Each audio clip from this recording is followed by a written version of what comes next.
प्रतिकात्मक पुतळ्यावर चिखलफेक करून काँग्रेसने नागपुरात सरकारविरोधात घोषणाबाजी करत महागाई नीट हमीभावाच्या मुद्द्यावरून चिखलफेक आंदोलन व तीव्र निषेध व्यक्त केला।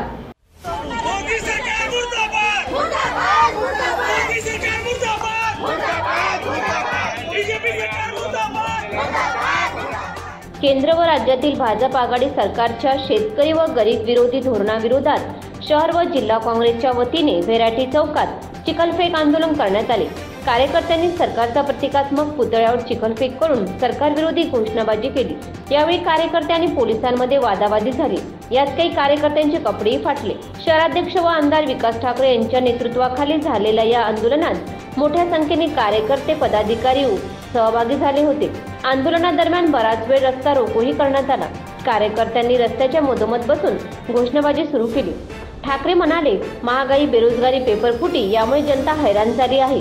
बोगस बियाणे आणि खतांचा काळा बाजार करून शेतकऱ्यांची फसवणूक केली जात आहे।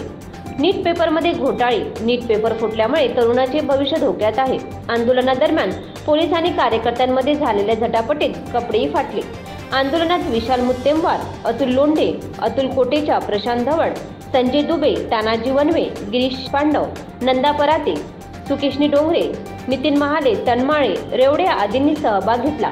संगीता वालदे, सुभाष मानमोडे, रितिका डफ, वंदना मेश्राम, सुहास मानवटकर, अभिजित ठाकरेसह आदी सहभागी झाले होते। राष्ट्र निर्माणकर्ता सुषमा मर्जीवे यांची रिपोर्ट, नागपूर।